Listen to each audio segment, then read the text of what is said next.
Unit 78, Olympics and the Marathon. Records show that the first Olympic Games were held in 776 BC. Scholars, however, believe the Games began hundreds of years before. They base this belief on slim clues on some old scrolls. The Games were not played continuously since 776 BC. They were stopped in 394 AD because they became corrupt.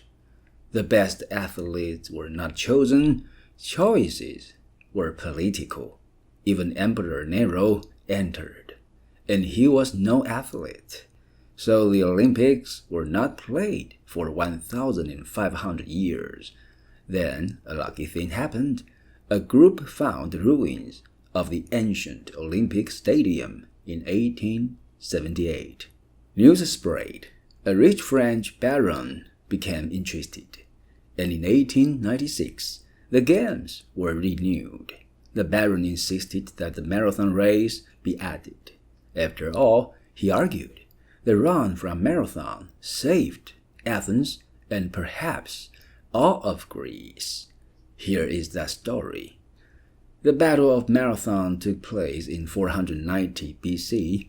A runner was sent to carry the news of victory to the army at Athens. The runner was a soldier named Phidippides. He reported the victory. Then, exhausted, he dropped dead.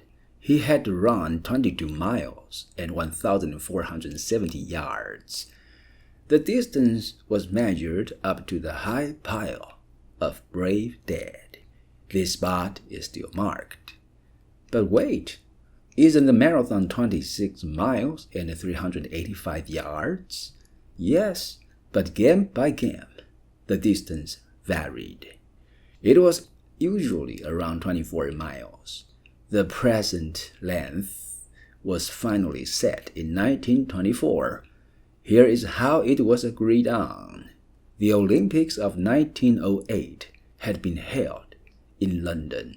The starting line was at the royal residence at Windsor Castle. The goal was the stadium.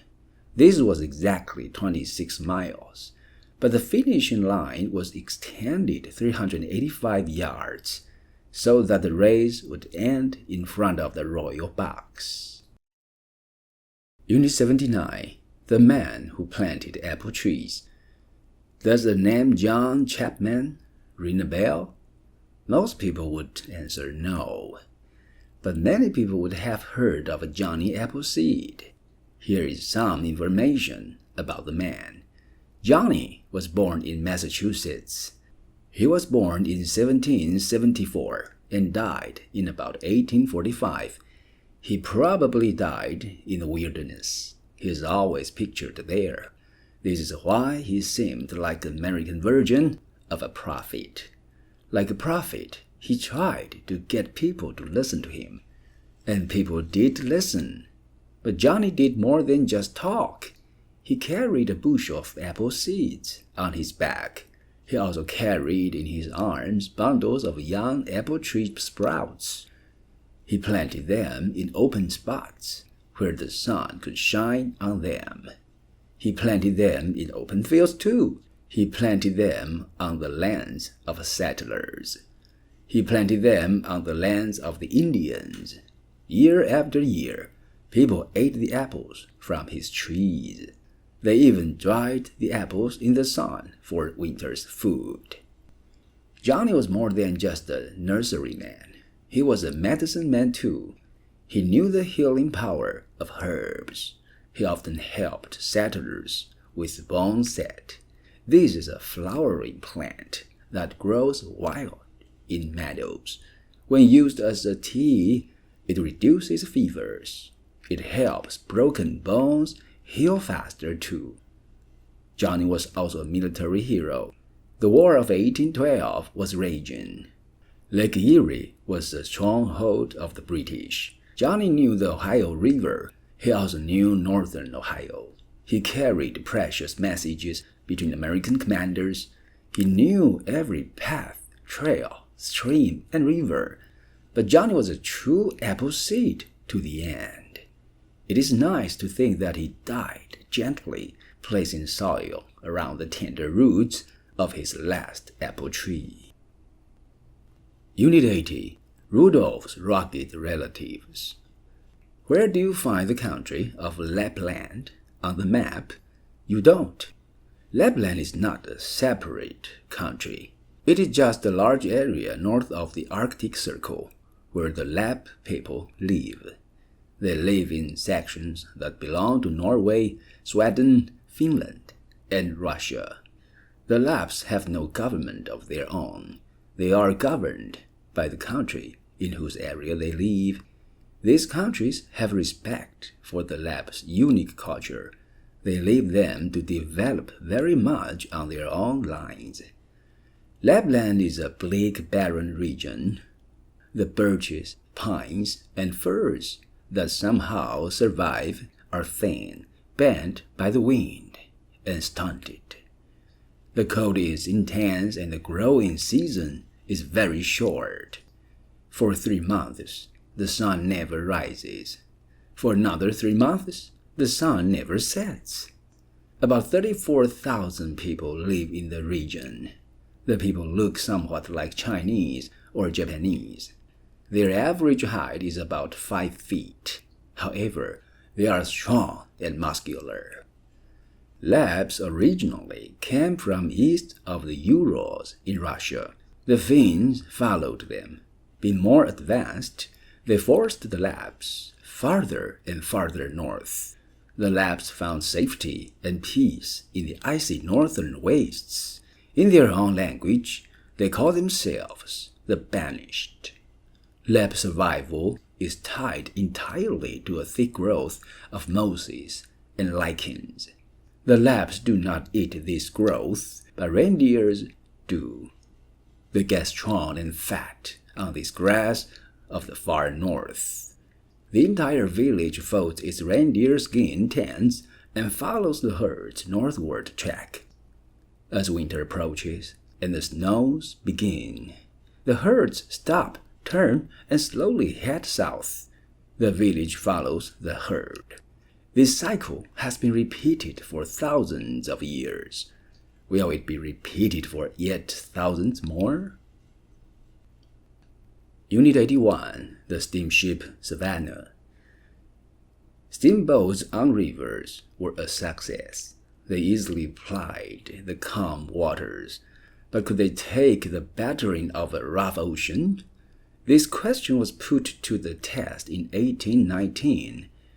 The American packet ship, the Savannah, was planning to steam across the Atlantic. The Savannah was a 110-foot ship. It was not newly built. It was converted. It was a full-rigged sailing ship. It was simply refitted. A steam engine was added to power 2-side paddle wheels. The Savannah left New York City on May 22, 1819. It docked at Liverpool, England, on June 20th. The journey was made in 29 days. During the trip, the ship ran its engine only 85 hours. After that, the fuel was used up. The rest of the trip was made using sails. The Savannah returned to the United States under sail alone. The engine was not used. Nevertheless, the Savannah is in the records as the first steamship to cross the Atlantic. Another steamship also crossed the Atlantic in 1838. It was the British ship, the Sirius. It used steam power all the way. It was also a side-wheeler. The trip took 18.5 days. These trips revealed one serious weakness. It was with the large side wheels. The waves battered these rather fragile devices mercilessly. Something had to replace them. But what? The solution was the propeller. It was wholly underwater at the ship's stern. It used the power more efficiently. The steamship, the Great Britain, was designed in 1845. It became the first propeller-driven ship to travel across the Atlantic. Unit 82, the test of all tests. You have read about the Arabian horse. It was developed by the Arabs for use in the desert. It was bred to function under some of the harshest conditions in the world. Centuries of patient breeding were needed. Bloodlines were passed on from generation to generation of breeders. The armies of Arabia used the horse for combat. Camels were used for patrol duty. Horses were chosen with great care. Over months, they were put through one test after another.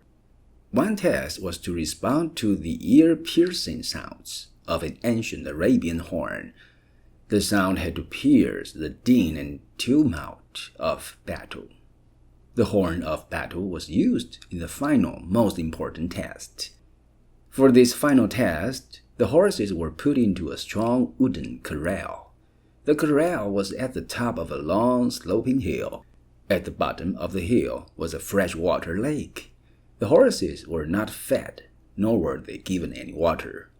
Horses became almost crazed with thirst. They threw themselves at the locked corral and tried to break out. The corral was much too high to jump. Finally, the horses were judged to be at the breaking point. Then the broad gates suddenly swung open. The herd exploded out of the corral. They practically flew down the slope. Their nostrils were smelling and their tongues tasting the water. The trainers watched intently. Before the first nose broke the surface of the water, the horn shrilled. It shrilled the most feared call of all. It was the fateful sound of recall. Only some horses galloped back. Only some horses' lips never touched the water. Only those were the horses that passed the final test. Only those were the horses that were kept. Only those would be entrusted with the lives of the fearless Bedouin.